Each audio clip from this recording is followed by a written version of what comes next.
Bienvenue dans Le Monde selon l'IFRI, un podcast de l'Institut français des relations internationales.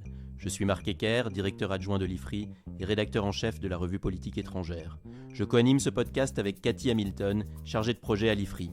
Bonjour Cathy. Bonjour Marc, bonjour à tous. L'objectif de ce podcast est de vous donner un aperçu de la richesse de la production de l'IFRI et de transmettre des clés de compréhension du monde dans lequel nous vivons. Pour cet épisode, nous avons le plaisir de recevoir Dimitri Minik. Il est chercheur au Centre Russie-Eurasie de l'IFRI et auteur d'un ouvrage remarqué intitulé « Pensée et culture stratégique russe », publié l'an dernier aux éditions de la Fondation de la Maison des sciences de l'homme. Cet ouvrage est tiré de sa thèse de doctorat, soutenue à la Sorbonne en 2021. Il a également publié l'étude de l'IFRI la plus téléchargée en 2023, bravo Dimitri, qui a pour titre « Que pense l'armée russe de sa guerre en Ukraine ?» sans oublier des contributions au rapport Ramsès ainsi qu'à la revue Politique étrangère. Dimitri Minik, bonjour. Bonjour, merci pour votre invitation. Vous êtes un lecteur régulier de revues militaires russes, notamment de Voyanaya Moysl, qui veut dire pensée militaire en russe.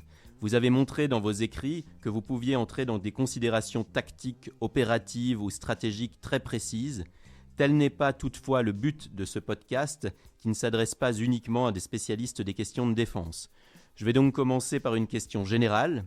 La guerre en Ukraine entre dans sa 3e ou sa 11e année, selon que l'on considère comme point de départ l'invasion de février 2022 ou l'annexion de la Crimée en 2014. Quelle est votre appréciation globale de cette guerre et de l'évolution du rapport de force ? Écoutez, je crois que pour commencer, pour essayer de comprendre l'évolution du rapport de force et avoir une vision un peu globale de cette guerre, il faut d'abord analyser la guerre en Ukraine comme un objet politique. Et d'abord commencer par ce fait-là simple, c'est que cette guerre est de la responsabilité de Moscou, dont les élites politico-militaires, depuis des dizaines d'années, n'ont cessé de manifester une hostilité radicale à l'existence d'une Ukraine indépendante, pro-occidentale, et à une Ukraine démocratique aussi. Et je crois que c'est avec ces épithètes qu'on peut tenter de définir la guerre au sens politique. C'est une guerre impériale, d'une puissance impériale qui ne veut pas renoncer à son histoire coloniale contre une de ses anciennes possessions, l'Ukraine. C'est une guerre d'un régime autocratique, certains diraient plutocratique, contre une démocratie, un pays qui favorise le dialogue, l'échange, le débat, et qui est perçu à Moscou comme potentiellement un pôle d'attraction de manifestation, de déstabilisation. Et le troisième point, c'est aussi une guerre contre l'Occident, contre l'Ukraine qui est vue comme un proxy de l'Occident. Et donc, c'est une guerre multidimensionnelle de ce point de vue-là. Et ça en dit long, d'ailleurs, c'est sur les objectifs avoués ou non de la Russie. L'Ukraine n'est pas la seule donnée de l'équation. Et on voit bien qu'en 2021-2022, si vous voulez, le Kremlin a analysé cette année-là comme un kairos, comme une manière de renverser la table, pas seulement localement, pas seulement au niveau de l'Ukraine, mais au niveau régional et même mondial. Réviser l'architecture de sécurité européenne, ce qui sont des vieilles lubies historiques de Moscou, c'est étendre son influence en Europe, et pourquoi pas d'ailleurs réformer l'ordre mondial tel qu'il est aujourd'hui. Ensuite, j'irai rapidement sur la guerre en tant qu'objet stratégique, qui est un autre sujet, mais ces sujets sont évidemment interconnectés. Cette guerre, elle est protéiforme. On ne peut pas dire que la guerre a commencé en 2022, et je ne pense même pas qu'on puisse dire qu'elle a commencé en 2014. En fait, cette guerre, elle commence en 2004-2005, à partir du moment où l'Ukraine décide d'avoir un autre destin que celui d'être un allié ou une possession à demi-couvert de la Russie. Et au fond, je dirais que cette guerre en Ukraine, elle a connu au moins 5 phases. Et une guerre, quand je parle de guerre en Ukraine, je parle de guerre au sens large que les théoriciens militaires, les élites militaires et la doctrine a fini par donner à ce concept qui dépasse la lutte armée. Je dirais qu'il y a 5 phases, je vais aller très rapidement. La première phase, 2004-2014, qui est une phase de pression non militaire. 2014-2021, qui est une phase de stratégie indirecte intégrale. 2021-2022, on a observé une forme de dissuasion stratégique intense contre l'Ukraine et contre l'Occident. 2022, avec l'opération militaire spéciale, qui est une sorte d'objet stratégique évanescent, qui a disparu aussi vite qu'il est apparu. Et 2022 jusqu'à maintenant, c'est la guerre longue et de haute intensité qui sur laquelle a débouché l'opération militaire spéciale ratée. Donc je crois que c'est ça, il faut voir l'ensemble de ces phases, non pas comme évidemment un plan bien conçu et une suite logique et rationnelle et efficace, mais comme une succession d'échecs de tentatives russes, et qui a déterminé la guerre telle qu'elle est aujourd'hui, et ce point fondamental qu'aujourd'hui, il y a 2 ans, l'armée russe, le Kremlin, comptait prendre ou soumettre Kiev, qui est une ville de 3 millions d'habitants, et qu'il y a quelques jours, Poutine s'extasiait que l'armée russe s'empare de quelques maisons dans la banlieue d'Avdivka, qui est une ville de 100 fois moins peuplée. Donc on voit bien l'impact de cet échec initial. On peut peut-être quand même revenir sur certains points que vous avez mentionnés là, parce que je pense que ça va surprendre certains de nos auditeurs que vous fassiez commencer la chronologie en 2004 et que vous parliez de guerre dès 2004, parce que effectivement, quand vous dites la guerre, ça dépasse l'affrontement armé, c'est pas la conception qu'on en a. On pourrait parler de tension, de conflit, mais pas nécessairement de guerre. Donc j'imagine que si vous employez ce terme-là, c'est pour une raison bien précise. Peut-être qu'il a été conceptualisé par des théoriciens militaires russes, donc ça il faut nous le préciser, et puis surtout expliquer pourquoi 2004. Qu'est-ce qui se passe en 2004 ? Oui, tout à fait. Alors, effectivement, ce qui se passe en 2004-2005, c'est simple. C'est une arrivée au pouvoir de forces pro-occidentales en Ukraine. Les Ukrainiens font le choix d'une force déjà démocratique, plus démocratique et pro-occidentale, ce qui est très mal perçu évidemment à Moscou. Et quand je parle de guerre au sens métaphorique qu'il pouvait avoir à l'époque soviétique, au sens très large, eh bien, ce sens très large est devenu réalité dans la théorisation stratégique russe. Progressivement, les théoriciens militaires russes sont sortis de l'idée que guerre égale lutte armée directe ou violence armée directe. La guerre, c'est beaucoup plus large que ça. Et Gerasimov a été le chef d'état-major des forces armées russes, a été un élément important et un acteur important de cette transformation théorique, stratégique et même doctrinale en réalité. Dimitri, là vous parlez de l'échec de l'armée russe, alors que moi j'allais vous demander pourquoi la contre-offensive ukrainienne de 2023 a-t-elle échoué et pourquoi on est dans une impasse, pour reprendre le terme employé par le chef d'état-major de l'armée ukrainienne en novembre dernier. Je crois qu'il faut d'abord essayer de définir le cadre dans lequel cette contre-offensive s'est inscrite, dans lequel elle a eu lieu. Si vous voulez, la guerre longue et de haute intensité, elle peut se diviser, sur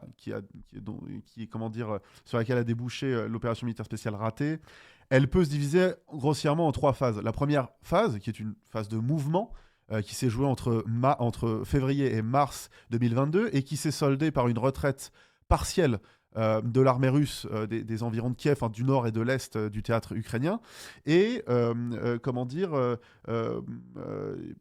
au fond, qui a été suivie ensuite, cette première phase de mouvement, par une autre phase avec une concentration des objectifs russes plus sur le Donbass.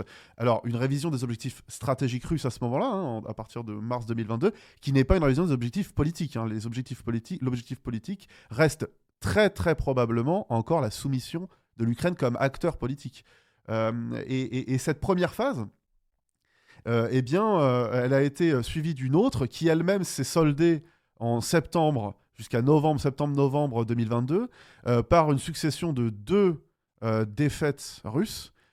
Une à Kherson, qui est un territoire méridional de l'Ukraine conquis par la Russie assez vite dans le conflit, et par une contre-offensive, une manœuvre à Kharkiv, qui se situe au nord-est du Donbass. Et au fond, ce qui est important, c'est que d'ailleurs ces deux offensives, ces 2 réussites de l'Ukraine, elles n'étaient pas réussies pour les mêmes raisons. C'était 2 mouvements différents, ce qui nous a montré des capacités opérationnelles importantes de l'armée ukrainienne. Et je dirais que la 3e phase, c'est en gros 2023, je dirais que c'est l'année 2023, et que cette phase nous a réellement montré, au fond, elle nous a révélé la nature profonde de cette guerre, sa forme, son contenu. C'est une guerre positionnelle, c'est une guerre de tranchées, si je veux dire, c'est une guerre de position. Et en fait, il faut voir la contre-offensive à Kharkiv en septembre 2022, une contre-offensive ukrainienne réussie, plutôt comme une anomalie en fait dans ce conflit, une exception. C'est vraiment une guerre de position. Et je crois que c'est la première explication de la défaite la défaite de l'échec de cette contre-offensive ukrainienne. La première explication, je crois, c'est la nature intrinsèque de cette guerre. Et je dirais que, au fond, elle rend très difficile pour un attaquant de percer une défense, surtout une défense qui a eu plus de 6 mois pour se construire. Hein. La défense russe, elle a été travaillée pendant 6 mois, elle a été profonde, échelonnée. Les Russes ont usé et abusé des mines. Et les Ukrainiens n'étaient pas forcément préparés d'ailleurs. Il leur manquait beaucoup de démineurs. Par ailleurs, les enseignements tactiques des armées occidentales n'étaient pas forcément très adaptés en fait, au théâtre ukrainien et à cette contre-offensive qui allait venir. Deuxièmement, je dirais rapidement, au-delà de la forme du conflit, je dirais qu'il y a les choix ukrainiens. Le premier point, on peut se demander si les Ukrainiens n'ont pas trop tardé pour conduire cette contre-offensive. Alors, il y avait un problème pour eux, il fallait entraîner les brigades qui allaient être engagées. Il fallait un temps d'entraînement minimal. Et c'est une des raisons pour lesquelles ils ont attendu. Le problème, c'est ce qu'on juge à la fin, c'est que même ce temps d'entraînement était trop court. Donc vous voyez, c'était un choix très difficile à faire. Et ces choix, d'ailleurs, ukrainiens, ont souvent été contestés par Washington et par les alliés. Les Ukrainiens ont vraiment fait leur choix, ils ont conduit leur contre-offensive comme ils l'entendaient. On peut aussi se demander, d'ailleurs, si le fait d'avoir voulu pousser l'armée russe à une attrition maximale à Bakhmout pendant plusieurs mois à la contre-offensive, c'était une bonne stratégie. En fait, Moscou n'accorde pas le même prix à la vie humaine que Kiev et les Occidentaux. Donc c'était peut-être aussi une illusion de croire que par une attrition maximale à Bakhmout ou ailleurs, Poutine allait céder fondamentalement. Donc voilà, il y aurait plein d'autres choses à dire. Et sur le terme d'impasse là, évoqué par Cathy, qui a donc été mentionné par le chef d'état-major de l'armée ukrainienne dans une interview à The Economist, si je ne m'abuse, l'année dernière.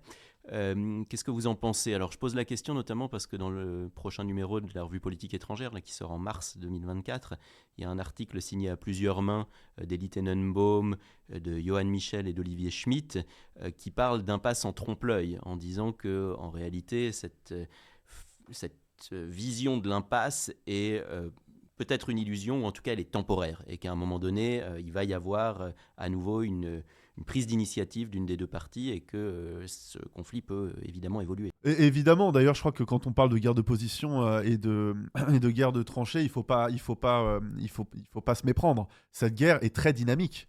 C'est simplement que les échanges armés ne se manifestent pas, ne se traduisent pas forcément par des avancées territoriales impressionnantes. Mais effectivement, c'est une guerre très dynamique. En fait, les Russes ont fait beaucoup d'offensives depuis le début, mais simplement, elles ont été peu visibles ou peu médiatisées parce qu'elles ne produisaient rien ou pas grand-chose. Et la contre-offensive ukrainienne a été très médiatisée. D'ailleurs, les Ukrainiens ont probablement bien joué ce coup-là. Simplement, elle était aussi le fruit d'une, peut-être qu'on en parlera un peu après, d'une sous-estimation de l'armée russe et d'un événement important qui, à mon avis, a été la contre-offensive de Kharkiv et qui a eu un impact très important sur la psyché, les cadres cognitifs occidentaux et russes. Je dirais juste peut-être un dernier point sur une explication en fait, de cette impasse, de cet échec de la contre-offensive ukrainienne. On pourrait imputer à l'Occident en fait, les fameux tabous sur le matériel militaire qui a mis un peu de temps à arriver, un matériel militaire qui était utile, qui aurait pu être utile, les F-16, les Atacams, les Abrams et aujourd'hui les Taurus allemands. Mais en fait, ça aurait probablement amélioré les gains, renforcé les gains de l'Ukraine, mais ça aurait sûrement pas créé, ça aurait probablement pas été décisif pour plein de raisons dans lesquelles on va pas rentrer, mais notamment parce que les Russes ont su s'adapter aussi en fait à ce type d'armes. Et je dirais que l'autre aspect pour peut-être conclure, c'est que certes, il y a eu un échec de contre-offensive ukrainienne, mais dans cet échec, il ne faut pas omettre la bonne performance russe. C'est le sujet aussi. Justement, est-ce qu'on peut dire que les Ukrainiens et les Occidentaux ont sous-estimé la résilience de l'armée russe, et si oui, pourquoi ? Oui, je pense qu'ils l'ont sous-estimé, ils ont sous-estimé cette résilience, et je pense qu'ils n'ont pas vu ce qui s'est passé Enfin, ils l'ont pas vu. Ils ont sous-estimé ce qui s'était passé à Moscou depuis octobre 2022. Et je crois que là, le point nodal, le point de départ en fait, de cette méprise, de cette incompréhension, de cette sous-estimation, c'est la contre-offensive réussie des Ukrainiens à Kharkiv, qui, a eu un impact en fait, politique et psychologique considérable, à la fois sur la Russie, c'est patent, mais aussi sur les Ukrainiens, sur Kiev, et sur les Occidentaux. se murmurait au Pentagone, à Washington, que en fait, les Ukrainiens pouvaient gagner la guerre. C'était aussi ça l'impact de cette contre-offensive. À Moscou, n'en parlons même pas. Moscou, ça a été une rupture très importante. L'annonce de la mobilisation partielle officielle, ce que Poutine avait toujours cherché à éviter depuis le début. La mobilisation de l'économie, même s'il y avait eu des mesures qui avaient été prises quelques mois auparavant, là elles ont été clairement renforcées et la Russie est passée en économie de guerre, clairement. Je dirais aussi que l'autre point, en fait la Russie a su prendre des risques à ce moment-là. Ça a été un moment très compliqué, très dangereux pour elle. On se souvient qu'à l'époque, ça a donné lieu, l'image d'un Poutine affaibli, d'un Poutine qui avait eu tort, en fait, qui n'avait pas militarisé assez la Russie. Il ne faut pas oublier que ça avait permis l'émergence d'un discours nationaliste radical, mais critique, dans une Russie qui était au sein de laquelle il y avait quand même un consensus sur la guerre et en fait ce discours avait été incarné par de vraies figures comme Prigojine, Kadyrov et avec le résultat qu'on connaît. Poutine s'était senti contraint de remplacer le chef du théâtre ukrainien. Il avait nommé Sourovikine à l'époque, général Sourovikine, qui passait pour un partisan de ces voix discordantes et nationalistes. Et donc, mais progressivement, il a repris la main, Poutine. C'était un moment très difficile à passer pour le régime russe. Il a repris la main, et je dirais que la fin de cette période qui a commencé avec cette contre-offensive réussie ukrainienne, c'est la probable élimination physique de Prigojine, qui a été conforté, ce tournant bien négocié de la Russie a été conforté par l'échec de la contre-offensive. Oui, Dimitri Menik, j'aimerais revenir justement sur ces aspects critiques côté russe. Là, vous venez d'expliquer qu'il y a une critique politique, un certain degré, qui est permis ou pas d'ailleurs par le Kremlin, puisqu'on voit que Prigojine a quand même mal fini, si je puis me permettre cette expression. Mais dans vos écrits, vous soulignez aussi que l'appareil militaire russe est capable de critiques tactiques, de critiques opératives et même de critiques stratégiques. Est-ce que vous pouvez expliquer comment se développe et s'exprime cette forme d'esprit critique au sein des armées russes et comment se passe en quelque sorte le processus de rétex qui permet aux armées russes d'innover? Oui, en fait, la critique dans l'armée russe, elle est courante dans le discours public russe, en tout cas, elle est assez courante et elle exprime, je dirais qu'elle exprime moins des désaccords essentiels, des accords de fond qui pourraient avoir trait aux croyances centrale des acteurs politiques et militaires russes de haut niveau ou sur des remises en cause du mode de pensée assez commun de ces élites, mais sur des divergences d'ordre stratégique, tactique, sur la manière de procéder. Elle est courante. Je dirais qu'elle se manifeste de deux grandes manières pour schématiser, pour caricaturer. Elle peut être verticale et horizontale. Horizontale parce qu'il y a énormément de débats entre les militaires eux-mêmes, de rangs plus ou moins équivalents. Publics, des débats publics, et parfois très durs, avec des critiques acerbes entre eux, mais aussi verticales. Une critique verticale qui s'exprime, qui a pu être directe. Honnêtement, depuis le 24 février 2022, j'en ai pas vu, j'ai pas vu le moindre cas de critique directe. Mais disons que ce qui a toujours été fondamental dans cette expression, ça a été la critique indirecte. Il y a tout un nuancier de critique indirecte. Je pense que c'est un héritage aussi de l'époque soviétique. Vous pouvez donner des exemples? Si vous voulez, il y aurait plein d'exemples. Je pense que les principales, on peut prendre l'exemple de ce qui s'est dit sur l'Ukraine. Déjà, un exemple peut-être de critique directe. Vous pouviez trouver encore dans les années 2000 des militaires haut placés qui pouvaient se permettre de critiquer le régime russe, régime considéré comme trop autocratique, ou la dimension oligarchique de ce régime. Je me souviens de militaires russes qui évoquaient comment dire, les parasites qui entouraient la présidence russe et ce qu'elle incarnait, et comment dire, c'est ces gens qui parasitaient sur le pipe, je cite là, qui parasitaient sur le pipe pour dire qu'ils accaparaient les ressources naturelles de la Russie et qu'ils s'enrichissaient avec. En critique indirecte, c'est tellement large. Si vous voulez, là, si on prend l'exemple de l'opération militaire spéciale de la guerre en Ukraine, Elle a porté sur, par exemple, les forces terrestres, l'utilisation des forces terrestres, les fameux BTG, les groupes de bataillon tactique, avec des formules dures. Nous sommes, voilà, on s'est, comment dire, on s'est bercé d'illusions avec l'idée que ces fameuses BTG pouvaient être les formations tactiques de l'avenir. En fait, on s'est lourdement trompé. Donc ça, si vous voulez, c'est indirect dans la mesure où ça ne remet pas en cause la compétence directement des élites, des plus hautes élites militaires et politiques, mais quand même, on peut dire que ça, c'est le plus haut qu'on peut trouver, le degré le plus intense qu'on pourrait trouver aujourd'hui dans la littérature militaire, c'est... Voilà, je vous donne une expression. En fait, ces BTG étaient censés être des loups, et en fait, elles se sont retrouvées comme des vaches face à une meute de loups face aux Ukrainiens. On va avancer dans la conversation, mais quand même en un mot, si vous pouvez expliquer très brièvement ce que sont les BTG et pourquoi ça a posé problème. Alors, les groupes de bataillon tactique, ce sont des formations tactiques qui ont été pensées en fait dans l'armée russe dans les années 90-2000. C'est un long processus théorique et qui étaient censés, décentraliser, rendre plus souple, plus professionnel et plus adapté aux conflits modernes la stratégie russe et la volonté russe surtout d'agir dans son espace, dans son étranger proche. Ce qu'elle appelle son étranger proche. Le fait est que c'est une armée plus compacte. L'idée, c'est d'avoir une armée plus compacte, plus professionnelle, mieux entraînée. Mais en fait, le problème, il y avait plein de problèmes intrinsèques. Les BTG étaient critiqués déjà avant la guerre en Ukraine. Si vous voulez, ce sont des problèmes latents qui sont apparus en toute clarté à ce moment-là.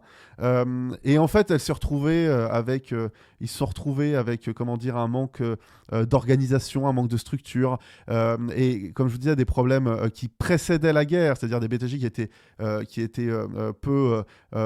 n'étaient pas assez formés, avec des hommes qui n'étaient pas complètes, avec pas assez de matériel, avec pas assez de soutien, et donc ça a créé de gros problèmes face à des unités ukrainiennes qui étaient plus souples, qui avaient une meilleure rapidité dans la décision, plus d'innovation, plus de prise de décision, plus d'initiative, et voilà. Et au fond, je dirais que la Russie a réussi à s'adapter à ça. C'est-à-dire que la Russie a abandonné progressivement ce concept de BTG, mais en fait, elle y a été forcée, tout simplement. Elle a été forcée de l'abandonner parce qu'il était mort-né en Ukraine, en vérité. Et en créant des unités plus petites, plus souples, en séquençant mieux les vagues d'attaque de l'infanterie, etc., en utilisant beaucoup plus des unités d'élite dans les attaques, et surtout dans les agglomérations urbaines, dans les zones urbaines. Merci pour ces précisions. J'aimerais maintenant qu'on se projette un peu sur la suite de l'année 2024 et même sur la fin de l'année 2024, puisqu'il y a une grande inconnue qui est l'élection américaine de novembre. Et à l'heure où on parle, en février, Donald Trump semble avoir le vent en poupe. Alors évidemment, rien n'est joué, mais il y a donc une grande interrogation sur ce qu'il pourrait advenir en cas de victoire des républicains à cette élection, pour ce qui est en particulier du soutien à l'Ukraine. Donc, la question est la suivante, c'est est-ce que vous pensez que l'Ukraine pourrait résister, pourrait tenir le coup si le soutien américain venait à baisser significativement, voire à disparaître? Et même en ce moment, on voit que le Congrès américain n'arrive pas à passer de l'aide pour l'Ukraine, même aujourd'hui. Oui, en fait, l'année elle est à risque très rapidement, d'abord sur l'élection présidentielle russe. Il est probable que Poutine cherche à obtenir un gain substantiel pour fêter, entre guillemets, cette élection en Ukraine, probablement Avdiivka, et peut-être même une contre-offensive russe dans la région de la contre-offensive ukrainienne réussie, pour laver définitivement cet échec et pour passer le message aux Occidentaux et aux Ukrainiens qu'il n'y a aucun espoir pour l'Ukraine. En fait, c'était une mauvaise passe et que la Russie va gagner et que la Russie domine. Et bien sûr, la question de l'aide américaine, elle est fondamentale, elle a été fondamentale, elle continuera de l'être. D'abord, sur la question des munitions, 255 mm, qui était fondamentale pour l'Ukraine. Mais on voit quand même que l'Union européenne a su prendre ses responsabilités aussi, avec l'accord de 50 milliards. Après, ça ne suffira pas. C'est ça qu'il faut bien comprendre. C'est-à-dire qu'avec les taux actuels, avec même les ambitions actuelles, l'Ukraine serait quand même désavantagée dans le rapport de feu par rapport, si on parle juste de munitions et d'obusiers, d'artillerie, elle serait désavantagée par rapport à la Russie. Mais le fait même que cette aide américaine ne soit pas votée, et que une perspective même de victoire démocrate aux prochaines élections, n'assure pas une aide dans la durée, ça doit faire prendre conscience à l'Union européenne qu'elle doit aussi chercher à compenser cette aide, aller plus loin, aller plus fort dans l'aide à l'Ukraine parce qu'elle y a tout simplement intérêt. Hein. Voilà. Et je dirais que pour l'Ukraine, il y a 2 problèmes à moyen terme. Ça va être effectivement le manque de munitions. Donc là, les objectifs américains ont été remplis probablement plus vite que les objectifs européens, même si à la base l'Europe avait plus de capacité pour produire ces munitions. Mais l'Europe monte en puissance à ce niveau-là, il faudrait qu'elle monte beaucoup plus en puissance. Et puis il y aura un problème de ressources humaines, et un problème de ressources humaines qui se traduit de 2 façons. Déjà, rappelons le rapport de force originel. L'Ukraine, elle est 3 fois moins peuplée que la Russie. Peut-être aujourd'hui 5 fois moins peuplée, avec l'émigration et avec les pertes, 4 à 5 fois moins peuplée. Et puis, il y a l'autre point qu'il faut bien prendre en compte, c'est que l'Ukraine est une démocratie.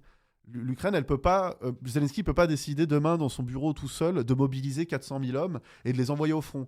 Le projet de loi actuel sur la mobilisation en Ukraine montre bien, reflète bien, au-delà si vous voulez, de ces problèmes, elle reflète bien la divergence de nature entre la Russie et l'Ukraine. La Russie a décidé d'un coup, d'un seul, parce que Poutine l'a décidé, de mobiliser comme ça 400-500 000 hommes.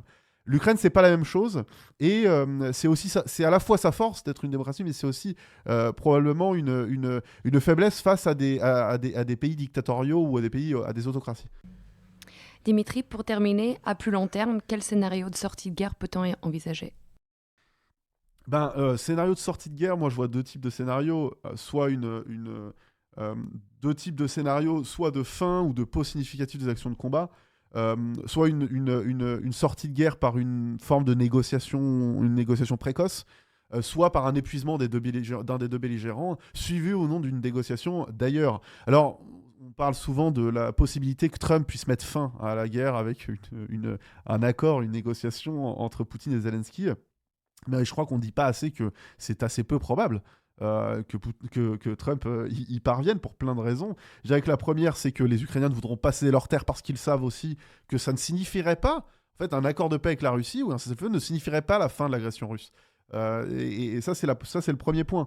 Et le deuxième point, c'est que l'UE s'affirme de plus en plus, elle doit poursuivre cela comme un partenaire viable pour l'Ukraine. Le deuxième point, c'est que la Russie est persuadée que le temps joue avec elle. À ce stade, elle n'a pas d'intérêt en fait, à négocier un accord ou une trêve, un cessez-le-feu, bien sûr, sauf si ce qui lui est présenté est très juteux, ça serait l'annexion de tous les territoires méridionaux de l'Ukraine jusqu'à Odessa. La région de Nikolaïev, mais même ça, elle ne s'en contenterait pas en réalité dans la durée. Et voilà, après, n'oublions pas que le principal objectif de la Russie, objectif stratégique, en dehors du théâtre ukrainien, c'est d'isoler l'Ukraine du soutien occidental. C'est son premier objectif. Et s'il faut que le Kremlin se fasse passer pour un faiseur de paix et pour un pacifique, sans jamais proposer rien de tangible et d'acceptable sur la table, notamment jusqu'à l'élection présidentielle américaine, eh bien, il le fera. Et d'ailleurs, ça commence déjà. Et le but est de montrer à la fin, de convaincre Washington et d'autres que les seuls qui ne veulent pas la paix, c'est les Ukrainiens qui s'acharnent, vous voyez, comme des hystériques, ça c'est les termes russes, hein, dans cette guerre dans laquelle ils n'ont aucune chance. Et l'épuisement, je vais aller très rapidement pour conclure sur la possibilité d'un épuisement d'un des 2 belligérants. Je dirais que le plus probable, ce serait l'Ukraine, compte tenu du rapport de force initial et de son évolution, en fait. Hein. Et je dirais que c'est ce que je mentionnais rapidement tout à l'heure. L'Ukraine, elle a la faiblesse d'être une démocratie, mais c'est aussi sa grande force. C'est d'abord une grande force parce que les Ukrainiens savent pourquoi ils se battent.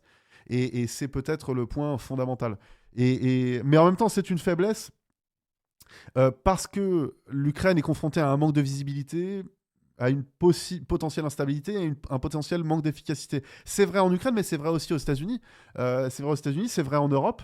Aux États-Unis, où l'élection possible de Trump pourrait renverser la table, où des sujets importants comme la guerre en Ukraine est prise en otage par des de la politicaillerie, des confrontations politiciennes temporairement. Et voilà, après, je dirais quand même que la Russie ne devra pas trop jouer avec Trump ou avec un personnage du Maccabi, dans la mesure où Trump est moins pro-russe qu'il ne cherche à une forme de rétribution des efforts des États-Unis. C'est-à-dire que si l'Ukraine et l'Europe s'arrangent pour payer en espèces sonnantes et trébuchantes une aide matérielle massive des États-Unis, il est très probable que Trump ne s'engage pas forcément dans une négociation en fait avec la Russie, entre la Russie et l'Ukraine. Simplement, il faut payer. C'est ça le maître mot de l'administration Trump, une administration Trump éventuelle. Bien, merci beaucoup Dimitri Mini, qui a beaucoup de points sur lesquels on pourrait revenir, des points qui sont sujets, je pense, à débat et même à controverse, mais il nous faut conclure, donc je vous remercie sincèrement d'être venu à ce micro aujourd'hui, et on ne saurait trop recommander la lecture de vos publications qui peuvent être téléchargées sur le site de l'IFRI, www.ifri.org, ainsi que de votre livre Pensée et culture stratégique russe. Merci à tous de nous avoir écoutés, et à bientôt pour un prochain épisode du Monde selon l'IFRI.